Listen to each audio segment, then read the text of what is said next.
अब पहुंच रहा हूँ दोस्तों मिडिल स्कूल जाख। अब तो शायद हाई स्कूल हो गया होगा, बट जब सन 1980 में इसका निर्माण हुआ था तो 10वीं तक का स्कूल था। और बड़ी मेहनत मशक्क़त के बाद इसके ग्राउंड को ढूंढ पाया हूँ मैं। नीचे कई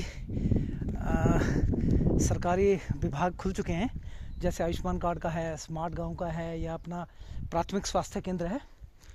तो ये लकीली मेरे को वो ग्राउंड मिल ही गया, जिसमें सन 1983 में इस ग्राउंड में ये स्कूल था दोस्तों। ये नया स्कूल खुला था। इसकी हालत देख लीजिए। ये बिल्डिंग हमारी क्योंकि 1983 में 80 में बनी थी, वैसे 83 में हमने यहाँ एडमिशन ली थी। तो 7वीं 8वीं में पढ़ रहे थे हम, क्योंकि नीचे प्राइमरी स्कूल था और ये ग्राउंड था। ये ग्राउंड, इस ग्राउंड की मैं खूबी बताता हूँ कि इस ग्राउंड में गांव दाननी वाले और सुबोध सिंह रावत जी को, और यहाँ पर एक छोटा सा गांव ऊपर जाग के ऊपर पड़ता है, थोड़ा ध्यान बोल रहा हूँ, वहाँ से सोबनी था। सोबनी अक्सर वो उनका द्वंद्व युद्ध करवाया जाता था दोस्तों यहाँ पे। तो मज़े लेने वाले थे हमारे परम मित्र में से पूर्णेंद्र बर्थवाल, एक पुन्नी भाई और था दाननी से, और कंधा वगैरह थे, मैं था, अक्खा था, और ले दे के हमारा बचपन भी था दोस्तों यहाँ पे। और इन क्लासों के अंदर हमने कभी ना कहीं नैथानी मास्टर जी के माध्यम से संस्कृत पढ़ी है, और बिष्ट जी कठली के अध्यापक रहे हमारे, उनके माध्यम से हमने मैथमेटिक्स पढ़ा है यहाँ पे। और ये थे दोस्तों, यहाँ हमारी क्लास लगा करती थी पहले। और अब इसकी स्थिति थोड़ा जर्जर सी लग रही है, क्योंकि ये पुराना हो चुका है, 20-30 साल पुराना है। स्वाभाविक है, आज की डेट में आरटीआई भी जो लगती है 10 साल से पुरानी मिलती नहीं है, उसकी इन्फॉर्मेशन तो मिलती नहीं है। तो हमारी आरटीआई कहाँ से लगेगी दोस्तों, कहाँ से मिलेगा हमारी डिटेल। बट जाख में काफ़ी ऑफिस खुल रखे हैं दोस्तों यहाँ पे। सामुदायिक केंद्र हो गया, जैसे मैंने बताया, आयुष्मान कार्ड का हो गया, और प्राइमरी स्कूल एज इट है नीचे। तो ये नीचे दाननी ग्राम है, अगर आप देख पा रहे हो। हम यहाँ से पैदल ही आते थे दोस्तों नीचे से ना, और अभी भी बच्चे पैदल ही आते होंगे, ऐसी बात नहीं है। पर पगडंडी बना लेते हैं, बोलते हैं ना कि जहाँ चाह वहाँ रहा। और पगडंडियों का निर्माण स्वतः ही हो जाता है, यद्यपि मेहनत करनी हो, और मेहनत ही करनी पड़ती थी पुराने ज़माने में, क्योंकि विकल्प नाम की कोई चीज़ ही नहीं थी। और ये जहाँ तक याद है मुझे कि शिवानंद नौटियाल जी के समय में खुला था गुरुजी ये स्कूल, और ये तत्कालिक उत्तर प्रदेश में शामिल था।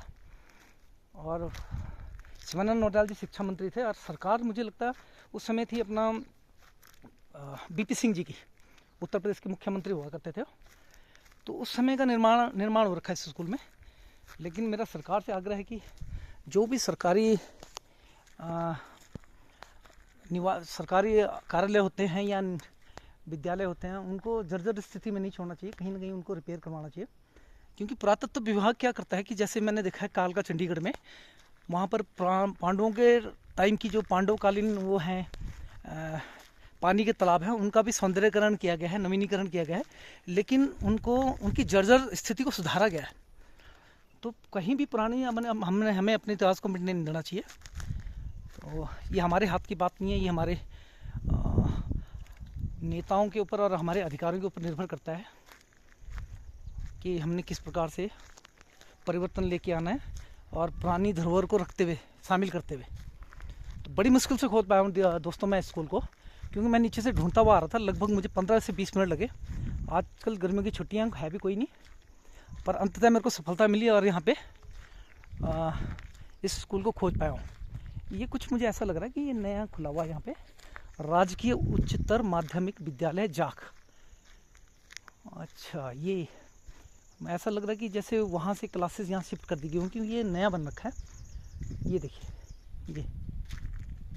ये चीज़, ये नई बिल्डिंग है दोस्तों, आप देख पा रहे हो, राजकीय है ना, उच्चतर विद्यालय।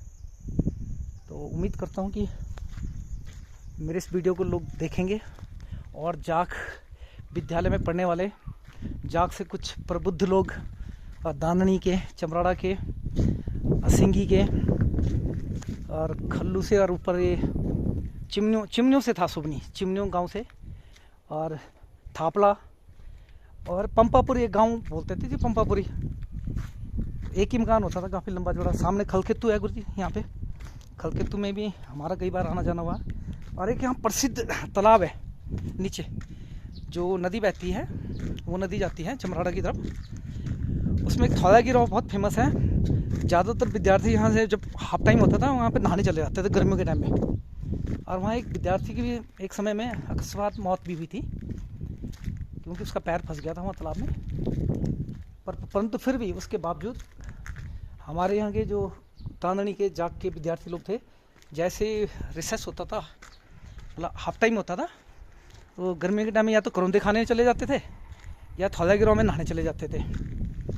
तो धन्यवाद दोस्तों, सिर्फ आपको दिखाने का मकसद ये था। ये देखिए आप, ये है योजना का नाम, जिला योजना कार्यदायी संस्था ग्रामीण अभियंत्रण सेवा विभाग पौड़ी। तो ये स्कूल ही है। और ये देखिए यूथ एंड इको क्लब समग्र शिक्षा उत्तराखंड, ये कहीं ना कहीं ये आयुष्मान का है, आयुष्मान आरोग्य। ये सारी नई बिल्डिंग बनी है दोस्तों। एक छोटा सा सामुदायिक केंद्र होता था पहले, जहाँ वो चौराहा दिख रहा है, चौरा जिसको हम चौरा बोलते थे, उसके पास एक छोटा सा सामुदायिक केंद्र था पहले। तो वहाँ एक डॉक्टर बैठे थे, जाग दाननी का मतलब ज़्यादातर वही इलाज करा करते थे यहाँ पे। बट वहाँ से परिवर्तन होते चेंज होते यहाँ पे काफ़ी सारे ऑफिसेस खुल चुके हैं और विकास होना भी चाहिए। ये सड़कें थोड़ा थी पहले, यहाँ पगडंडियाँ थी। और ये जितने भी खेत देख रहे हैं सब बंजर पड़े हुए हैं दोस्तों। एक भी खेत बंजर नहीं था, क्योंकि तब मैन पावर कहाँ रहती थी, उत्तराखंड नहीं यूपी में रहती थी, तत्कालिक यूपी में। तो वर्तमान में उत्तराखंड है, लेकिन अब सब खेत बंजर पड़े हैं। बड़े दुखी भाव से दिखा रहा हूँ मैं आपको। जबकि वो पगडंडी है वहाँ पे एक, हम वहाँ से पैदल जाते थे शॉर्टकट और सीधा निकलते थे बीरू के घर पे, मंगलू और बीरू के घर पे निकलते थे वहाँ पे।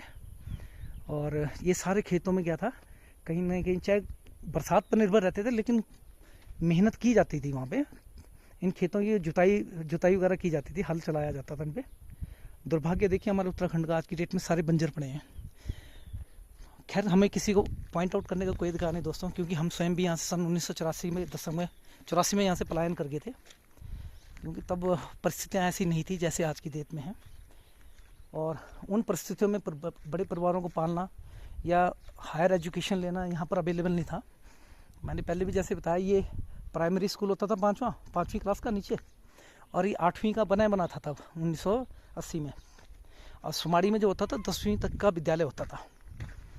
तो चलिए, तो थैंक यू वेरी मच दोस्तों। और ये देखिए रोडों का जाल, जाख में एक रोड जा रही है ऊपर खिरसू के लिए, एक जा रही है दाननिया सिंगी के लिए, चमराड़ा के लिए, एक नई रोड बन रही है कच्ची, जहाँ तक मुझे लगता है ये दुसाल की तरफ जा रही होगी। दुसाल भी एक गाँव है ऊपर चोटी में बसा हुआ। Thank you very much, thank you. और उम्मीद करता हूँ दोस्तों, मैं जो अपने पुराने दोस्तों को, जैसे सुमन है, बिज्जू तो हमारा थापला से ख़त्म हो गया, मेरे को जो जानकारी मिली है। सुमन हमारा फोटोग्राफर बन रखा है, पैठानी में है। और सोबत सिंह जी हमारे दाननी में ही है। गंगा भी हमारा दाननी में ठेकेदार बना हुआ है और अच्छे ठेके लेता है। और चंदन का, रजनी का, सूरी का, गब्बू का, गब्बर सिंह गब्बा, उनका मुझे पता नहीं कहाँ है, संपर्क नहीं हो पाया। सोबनी का भी नहीं पता। बस हम भी दोस्तों कभी 20-25 साल में, 10-15 साल में, 1-2 साल में आ जाते हैं ऐसे ही अपनी मातृभूमि को देखने, क्योंकि हमारे पैतृक गांव हमारा दाननी है। दादाजी हमारे जयानंद नौडियाल जी पटवारी थे, और बूढ़े दादाजी भी हमारे दयानंद नौडियाल जी भी पटवारी थे अंग्रेज़ों के टाइम में। तो थोड़ा बहुत तो नाम ही नाम है दोस्तों, उस नाम का क्या करना जो धरातल से ना जुड़ा हो। और हम पैदा कालका में हैं दोस्तों, सारी एजुकेशन हमारी वहाँ की है, रहन सहन सब वहीं है। तो हमें किसी को पॉइंट आउट करने का कोई अधिकार नहीं है जब तक हम अपने आप धरातल पे अपने आप को नहीं उतारते। उत्तराखंड से प्यार करने का मतलब ये नहीं होता कभी कभी हम आए, वीडियो बनाई, वीडियो डाल दी। हमें भी कहीं ना कहीं अपने गाँव में घरों को और धरती को, ज़मीन को आबाद रखना चाहिए, जो कि बहुत कठिन कार्य है। सल्यूट है उन माँ बहनों को, भाइयों को, जो गांव में बसकर चीज़ों को क्या कर रहे हैं, अंजाम दे रहे हैं, जिन्होंने अभी तक अपनी खेतियों को बचा के रखा हुआ है, अपने मकानों को बचा के रखा है, मेंटेनेंस करते हैं। क्योंकि हर 5 साल के बाद तो डिटॉक्सिफिकेशन शरीर भी मांगता है। तो फिर ये तो गाँव है ना। यहाँ का जीवन बहुत कठिन है दोस्तों, जिन्होंने यहाँ समय बिताया वही जानते हैं। करौंदे के कांटे, किनकोड़ के कांटे पैरों में चुभना, हिसर के कांटों में कपड़ों का फटना, परखुंडे लगाने, मंदिरें बोटने, हल लगाना, सेरे सहने, ये इत्यादि इत्यादि ऐसे काम होते हैं दोस्तों कि जो एक जटिल प्रक्रिया होती है, और उस जटिल प्रक्रिया से जो गुजरा है वो कभी भी अपना नहीं भूलेगा। तो थैंक यू वेरी मच दोस्तों, थैंक यू वेरी मच।